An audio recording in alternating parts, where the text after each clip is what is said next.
Friends, welcome to our channel. இன்றைக்கி நான் vlog பார்க்க போகிறேன்னா ஊருக்கு வந்திருக்கேன். திடீர்னு நேற்று நைட் கிளம்பி நேற்று நைட் வந்தாங்க. அதான் வீடியோ நேற்று அப்லோட் பண்ண முடியல. ஏன்னா திடீர்னு கோயில் திருவிழா, குலதெய்வ கோயில், அதனால் ஊருக்கு வந்துட்டேன். சரி, அதனால தான் நேற்று வீடியோ அப்லோட் பண்ணல. நேற்று ஃபுல்லாக வேலை. சரி, தான் என்னென்ன சம்பவம் நடந்துச்சு அப்படின்ட்டு சொல்லலான்னு சொல்லிட்டு ஒரு விளாக் எடுக்கலான்னு பார்த்தேன். டைம் இல்லாதனால அப்படியே எல்லோரையும் பிக்கப் பண்ணி ட்ராப் பண்ணுறது. நேற்று கரெக்டாக நேற்று மண்டே நைட்டு கிளம்புற பஸ் ஏறுறேன். கரெக்டாக தேனாம்பேட்டிலேருந்து மெட்ரோ ஏறி கோயம்பேடு வரேன். கோயம்பேடு வந்து அங்கேருந்து பஸ் ஏறி உட்காந்து அப்படியே பொறுமையாக விட்டு வந்தான். கரெக்டாக தருமபுரி 5 மணி, கரெக்டாக 5-5:15 வந்து விட்டான். அங்கேருந்து பெண்ணாகரம் வந்தேன். பெண்ணாகரத்துலேருந்து ஏரியூருக்கு வந்தேன். ஏரியூருக்கு வந்துட்டு அப்படியே அங்கேருந்து அப்படியே வீட்டுக்கு வந்த உடனே அப்படியே குளிச்சுட்டு ரெடி ஆகிட்டு எல்லாருக்கும் டிஃபன் வாங்கிட்டு வந்து கொடுத்துட்டு அப்படியே இங்கேருந்து குலதெய்வம் கோயிலுக்கு கிளம்பிட்டோம். குலதெய்வம் கோயிலுக்கு அப்படியே எல்லாத்தையும் ஒருத்தராக கூட்டு போய் விட்டோம். அதே டைம் 10 ஆயிடுச்சு. ஏன்னா நம்ம ஆட்கள் அந்த லேடிஸ் எல்லாம் ரெடி ஆகிறதுக்கு டைம் பண்ணுவாங்க பார்த்தீங்களா, அது வேறு கோயிலுக்கு வேறு போகிறோம். எடுத்து பார்த்து ட்ரெஸ் ரெடி ஆகிட்டு பண்ணுறதுக்கு டைம் ஆகிட்டாங்க. அப்புறம் அப்படியே எப்பயும் போல் போயிட்டு கோயிலெல்லாம் விட்டுட்டு எல்லாம் பூஜைலாம் நடந்துட்டு இருந்துச்சு. அப்படியே எல்லாம் பொறுமையாக உட்காந்து பார்த்துட்டு சாப்பாடு கிடாய் வெட்டினாங்க. 2 கிடாய், ஒரு ஆடு வெட்டி எல்லாம் உரித்து பிரியாணி செய்கிறதுக்கு கொடுத்துட்டாங்க. எல்லாம் பிரியாணி செஞ்சுட்டாங்க. நாங்கள் எல்லாம் அப்படியே எல்லாம் ஃப்ரெண்ட்ஸுங்க எல்லாம் பங்காளிங்கெல்லாம் உட்காந்து பசங்களெல்லாம் உட்காந்து பேசிட்டு ஜாலியாக என்ஜாய் பண்ணிகிட்டு இருந்தோம். பெருசாக வேலை ஒன்றும் இல்லை, சும்மா எப்பயும் போல் என்ஜாய் பண்ணிவிட்டு இப்படி தான் இருந்தோம். அதுக்கப்புறம் அப்படியே டைம் ஆயிடுச்சு.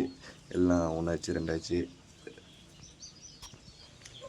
ரெடி ஆகிட்டு எல்லாம் சாப்பிட உட்காந்துட்டு எல்லாம் பிளேட் வாங்கிட்டு வந்துட்டு அப்படியே ஒவ்வொருத்தர் பிளேட் வாங்கி கொடுத்துட்டு அப்படியே இப்படின்னு பார்த்தீங்கன்னா டைமு சாப்பிட்றது 2 ஆயிடுச்சு. கரெக்டாக எல்லோரும் சாப்பிட்டு எல்லாருக்கும் கொடுத்துட்டு அதுக்கப்புறம் அடுத்தது எல்லாம் வரவங்களுக்கெல்லாம் போட்டுட்டு அப்படியே பார்த்தீங்கன்னா எல்லாத்தையும் வீட்டில் கொண்டு விட்டு அப்படின்னு பார்த்தா 3 ஆயிடுச்சு. வெயில் வர சரியான வெயில்.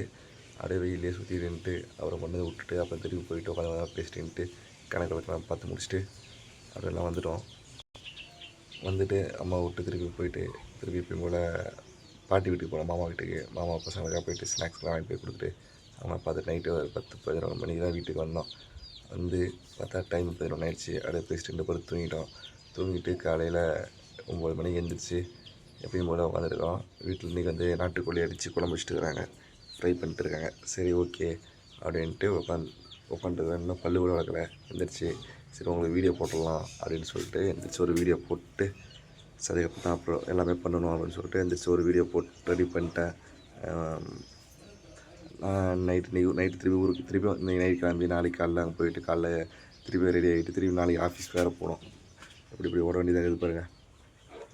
என்ன பண்ணுறது சரின்ட்டு இன்னும் என்ன நாளைக்கு ஃபுல் டீட்டெயிலாக சொல்கிறேன். நைட் ட்ராவலில் எப்படி இருக்குன்னு சொல்லிட்டு ஒரு வீடியோவை எடுத்து போடுறேன். உங்களுக்கு முடிஞ்ச அளவு பார்த்து சப்போர்ட் பண்ணுங்கள். ஓகேவா ஃப்ரெண்ட்ஸ்?